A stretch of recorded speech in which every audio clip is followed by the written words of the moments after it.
بسم اللہ الرحمن الرحیم۔ اللہم صلی علی سیدنا و مولانا محمد وعلی آلہ و اطرتہ بعدد کل معلوم لک۔ شکریہ اسپیکر صاحب۔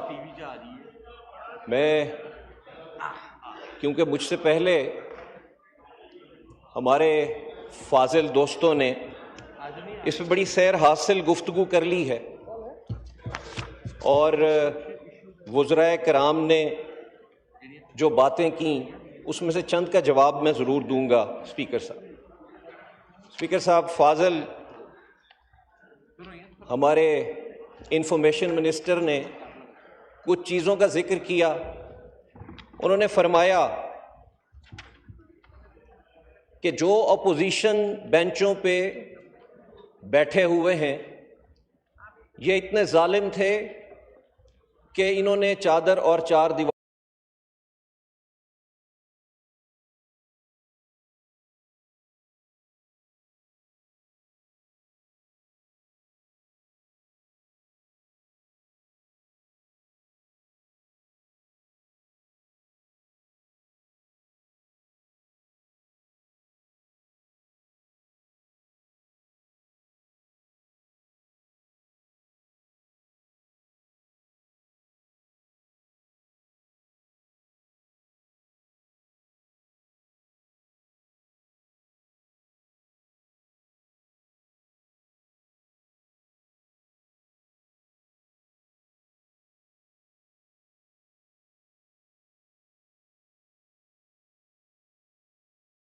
اسپیکر صاحب میرے خیال میں وہ آئینے میں اپنا عکس دیکھ رہے تھے۔ اسپیکر صاحب کیونکہ انہوں نے شروعات کی اور انہوں نے کوڈنگ کی کہ یہ ایاک نعبد و ایاک نستعین کہتے ہیں، تو حضور اگر کلام اللہ کا کوئی فرمان جو اللہ رب العزت کا نطق مصطفیٰ سے ہم تک پہنچا اور ہم وہ ادا کرتے ہیں، اسپیکر صاحب ہم اپنے دل سے کرتے ہیں کیونکہ ہم بلیور ہیں، ہم مسلمان ہیں۔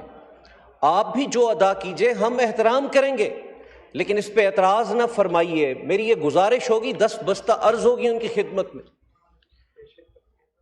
اسپیکر صاحب 8 فروری کا الیکشن کیونکہ آپ نے چوری کیا اور ایک ایسی جماعت کو جو پاکستان کی منتخب میجورٹی جن کو دی گئی، آپ نے ان کا مینڈیٹ چرا لیا، اور اس مینڈیٹ کو چرانے کے بعد آپ نے بات کی کہ پارلیمان کا تقدس، تو پارلیمان کا تقدس کس نے پامال کیا اسپیکر صاحب؟ اس کے بینیفیشری کون ہے؟ اس کا فائدہ کون لے رہے ہیں؟ اور ہم تو یہ سمجھتے ہیں کہ اس پارلیمان کو اور اس تقسیم کے اس طرف بیٹھے ہوئے دوست وہ یہ حق نہیں رکھتے کہ وہ یہ دعویٰ کر سکیں، وہ تقدس کی بات کر سکیں، وہ اس پارلیمان کی سپریمیسی کی بات کر سکیں۔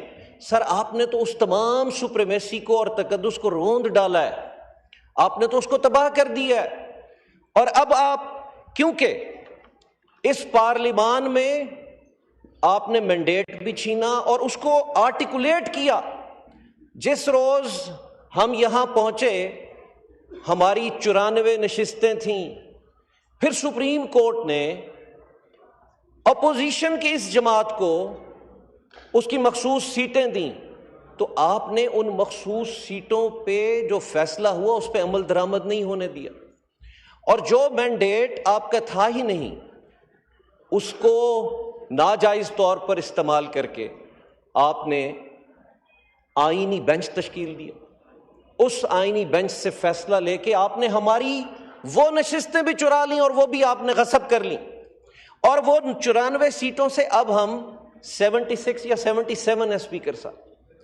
اور جس طریقے سے یہ نشستیں بھی آپ نے جو ہمارے ساتھی یہاں بیٹھے ہوئے تھے، کچھ کو نااہل کیا، کچھ کو گنتیوں میں ہرایا، صرف اس بنیاد پہ کہ آپ اپنی من مرضی سے اس ملک کا آئین اور اس کا نقشہ تبدیل کر سکیں۔ اسپیکر صاحب عدالتوں پہ حملہ جاری ہے، ڈائیکاٹمی آف پاور کے اصول کے تحت جب 1973 کا کانسٹیٹیوشن آپ نے اس ملک کو دیا، اس میں یہ واضح طور پہ تھا کہ 3 پلر آف اسٹیٹ انڈیپینڈنس کے ساتھ کام کریں گے۔ اسپیکر صاحب، آپ گواہ ہیں، یہ قوم گواہ ہے کہ ہم نے وہ آزادیاں سلب کر لیں، اور ایک اور چوتھا پلر اسپیکر صاحب، ہم بلیو کرتے ہیں کہ یہاں جو کچھ ہوتا ہے وہ عوام تک پہنچانے میں میڈیا کا کردار ہے۔ آپ نے اس کا گلا گھونٹ دیا۔ اس سال جنوری میں آپ نے پیکا ایکٹ پاس کیا یہاں سے۔ پہلے ہم کہتے تھے کہ جنرل مشرف کے ٹائم میں پاکستان میں ایک ریولوشن آیا اور الیکٹرانک میڈیا اس ملک میں متعارف ہوا، بڑے چینلز آئے، انہوں نے عوام تک ان طبقات کی نمائندگی کی جن کو پوچھنے اور سننے والا کوئی نہیں تھا۔ تو اب حالت یہ ہے کہ ایک پی ٹی وی کی بجائے آپ نے 40 پی ٹی وی بنا دیے اسپیکر صاحب۔ عدالتیں آپ نے ختم کر دیں، اور ابھی میرے فاضل دوست، میرے بڑے بھائی، بڑا احترام ہے ان کا، وہ فرما رہے تھے کہ جناب یہ تو آرٹیکل 200 کے اندر موجود ہے۔ اسپیکر صاحب، آرٹیکل 200 کے اندر یہ موجود ہے کہ اگر وہ ٹرانسفر ہوگا تو وہ ود کنسنٹ ہوگا، اور 2 چیف جسٹس صاحبان کا بھی ذکر ہے۔ ابھی میں آپ کو فارمولیشن آف جوڈیشل جو کمیشن ہے وہ پڑھ کے سنا دیتا ہوں، اگر وہ بھول رہے ہیں تو۔ اس میں وزیر قانون ہے اسپیکر صاحب، اس میں اٹارنی جنرل ہیں، اس میں پاکستان بار کونسل کے نامینی ہیں، اس میں اسپیکر صاحب کے نامینی ہیں، اس میں نیشنل اسمبلی سے 2 نامینی ہیں، اس میں سینٹ سے 2 نامینی ہیں۔ یعنی کسی بھی جج کے متعلق فیصلہ کرنے کے لیے یہ لوگ جن کی میجورٹی ہے اس کمیشن میں، اور اس کمیشن میں ایک چیف جسٹس ہیں اور ان کے ساتھ 3 سینئر ججز ہیں، یعنی 13 لوگوں میں سے، اور ایک کانسٹیٹیوشنل کورٹ کے سینئر جج ہوں گے جو اب ظاہر ہے وہ آپ جو کورٹ بنانے جا رہے ہیں اس کے چیف جسٹس ہو جائیں گے۔ تو اسپیکر صاحب، آپ نے 5 کے مقابلے میں 8 تو پہلے ہی رکھے ہوئے، تو اپنی تصحیح فرما لیں۔ جب یہ کیونکہ حملہ آپ کا مکمل ہو جائے گا تو جناب ہم تو کچھ نہیں کر سکتے، ہم صرف یہاں پہ کھڑے ہو کے اپنی بات رجسٹر کر سکتے ہیں، تاکہ جب تاریخ پڑے گی تو ہماری یہ آواز اس اسمبلی کے اندر ریکارڈڈ ہوگی۔ اسپیکر صاحب، آپ 27 چھوڑیں، 127 امینڈمنٹس کر لیں۔ ہم تو کیونکہ مائنورٹی میں ہیں، ہم آپ کی ان امینڈمنٹس کو روک نہیں سکتے، لیکن آپ یہ دیکھیں کہ آپ کیا کرنے جا رہے ہیں۔ ماضی سے آپ نے کیا کوئی سبق سیکھا؟ یہاں بڑا ذکر ہوتا ہے، کیا ماضی کے اندر جو ہم سے غلطیاں ہوئیں، جو ہم نے ایسے سٹیپس لیے جن کی بنیاد کے اوپر پاکستان نے یہ بھی دیکھا کہ ایک منتخب وزیر اعظم کو ہم نے اس کا جوڈیشل مرڈر کیا، شہید ذوالفقار علی بھٹو کو ہم نے پھانسی چڑھا دیا، کیا ہم نے اس سے کچھ سیکھا؟ کیا ہم نے یہ سیکھا کہ ہم خود ہی استعمال ہوئے اور ہم کورٹ کے اندر کالا کوٹ زیب تن کر کے گئے اور ہم نے ایک وزیر اعظم کو سزا دلوائی؟ کیا ہم نے اس سے کچھ سیکھا؟ اب بھی ہم اگر سلیکٹڈ جوڈیشل سسٹم چاہتے ہیں، اپنے ججز چاہتے ہیں، تو یہ چیزیں آپ کے سامنے آئیں گی کل کو۔ اسپیکر صاحب، آپ نے ماضی سے کچھ نہیں سیکھا، یہ کل کو آپ کے سامنے آئیں گی۔ اور میں یہاں عرض کروں گا کہ جس شخص کی بات آپ کر رہے ہیں، عمران خان صاحب کی، اسپیکر صاحب، وہ انہوں نے تو کہیں نہیں کہا کہ مجھے آپ سے کچھ ایسا چاہیے یا کوئی ایسی ڈیمانڈ انہوں نے آپ کے سامنے رکھی ہو۔ وہ انہوں نے ساری زندگی اسپیکر صاحب پاکستان کی پہچان بن کے گزاری، وہ پاکستان کے ہیرو ہیں اسپیکر صاحب، انہوں نے پاکستان کے لیے خدمات سر انجام دی، پاکستان کا سر اقوام عالم میں بلند کیا۔ وہ چھوٹا آدمی تو نہیں ہے، آج اس ملک کا سب سے بڑا لیڈر ہے، وہ اس ملک کا بلا شرکت غیر سب سے بڑا لیڈر ہے۔ اور مجھ سے پہلے میرے ساتھیوں نے یہ کہا، اسپیکر صاحب انہیں آپ اجازت دیں، انہیں آنے دیں لوگوں میں، پھر آپ دیکھیں کہ لوگ پذیرائی اور عزت کس طرح کرتے ہیں اپنے لیڈر کی۔ انشاءاللہ اور اگر میں یہاں پہ یہ نہ کہوں تو بڑی یہ غلط بات ہوگی کہ پچھلے 10 مہینے سے ان کی اپیل موجود ہے، اس کو لگانے کے لیے آپ کا یہ سسٹم تیار نہیں ہے، کیونکہ آپ نے آرٹیکولیٹ کر لی ہے۔ 10 مہینے سے ان کی اپیل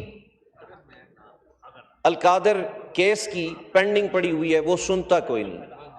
ہم اپنا کام کب کریں گے؟ اسپیکر صاحب، یہاں آپ کو سپریم کورٹ نے کہا کہ جن لوگوں کو ملٹری کورٹ سے سزا ہوئی یہاں قانون سازی کر دیں، ان کو اپیل کا رائٹ دیں 45 ڈیز کے اندر۔ وہ ہم نے نہیں کیا ابھی تک، اور اس کو 6 مہینے سے زیادہ ہو گئے۔ اسپیکر صاحب، یہاں کیونکہ وزیر دفاع موجود ہیں، انہوں نے کل بڑی کچھ خوبصورت باتیں کی، میں ان کو دہراؤں گا یہاں۔ سر، جس طرح اسپیکر صاحب نے کہا ہم ان کی رائے کا اور ان کی چیئر کا ان کا احترام کرتے ہیں، انہوں نے یہ کہا کہ ڈائلاگ اوپن ہو، تو اس کے جواب میں اچکزئی صاحب نے جو بات کی ہم اس کی تائید کرتے ہیں اور ان کا احترام ہے۔ ہم نے ماضی میں بھی یہ ثابت کیا کہ آپ کی طرف سے اگر کوئی بات آئی، آفر آئی، ہم نے اس کو آگے چلایا، لیکن آپ کی نیتیں شاید کھوٹی ہیں، آپ اس سسٹم کو آگے لے کر جانے کے لیے تیار نہیں ہیں۔ ڈیفنس منسٹر صاحب نے کہا کہ ایک شاید مجھے لگا ان کی بات سے کہ شاید 28ویں ترمیم کی وہ بات کر رہے ہیں۔ جن دوستوں کا مطالبہ رہا کہ NFC ایوارڈ کے اندر جو ڈپرائیوڈ ایریاز ہیں وہ ابھی تک اپنے حقوق حاصل نہیں کر سکے، ان تک ان کے حقوق پہنچانے کے لیے کوئی امینڈمنٹ لے کے آ جائے۔ اگر 18ویں ترمیم کے نتیجے میں کچھ چیزوں کو ٹھیک کرنا مقصود ہے تو میں یہاں یہ بھی رکھوں گا کہ یہ ایوان لے کے آئے، ایسی چیزوں پہ ہم ڈیبیٹ کرنے کے لیے تیار ہیں، لیکن اس طرح نہ ہو کہ جس طرح وہ فکر ما درکار ما آزار ما، فکر ما درکار ما آزار ما، کار ساز ما بفکر کار ما۔ ان کو تو کار ساز بتاتے ہیں 3 دن پہلے کہ جناب شکریہ، بس شعر ہو گیا نا، بس شعر ہو گیا بس۔ اب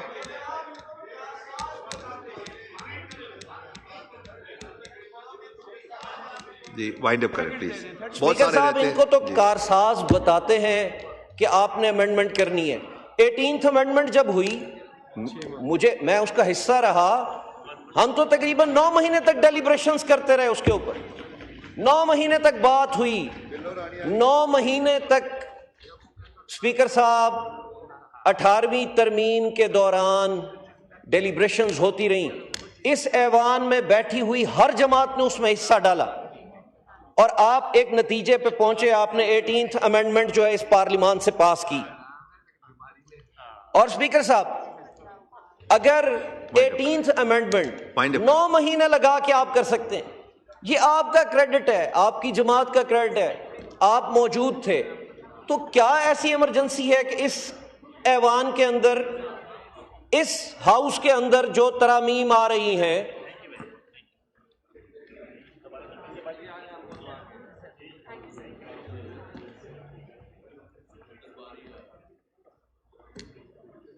جی وائنڈ اپ کریں شراز صاحب پلیز۔ اس ہاؤس کے اندر کون سی ایسی ایمرجنسی ہے اسپیکر صاحب کہ اس پہ بات نہیں ہو سکتی؟ آپ کو کیا ایسی جلدی ہے؟ کارسازوں نے کیسا یہ حکم آپ تک پہنچایا کہ آپ اتنے تردد میں اور اتنی جلدی میں سب چیزیں کرنے جا رہے ہیں؟ تو میری یہ گزارش ہوگی کہ آنے والے وقت میں اسپیکر صاحب، اگر یہ ایوان ترمیم کرے، اور آپ نے ظاہر ترمیم کرنی ہے، آپ کے پاس اسٹرینتھ ہے، آپ کے پاس 2/3 میجورٹی آپ نے اس کو حاصل کر لی ہے، تو ضرور میں بلاول بھٹو صاحب تشریف لائے ہیں، ان کو میں یاد دلاؤں گا کہ پاکستان پیپلز پارٹی کا اس کے منشور کا حصہ رہا کہ جنوبی پنجاب کو وہ پروونشل اٹانومی دیں گے، تو ہم آپ کے ساتھ ہیں، آپ اس کو لے کے آئیں، شکریہ، ہم آپ کو سپورٹ کریں گے۔ بہت شکریہ جی۔ جناب خواجہ اظہار الحسن صاحب، ٹائم کی پابندی کیجیے گا خواجہ صاحب پلیز۔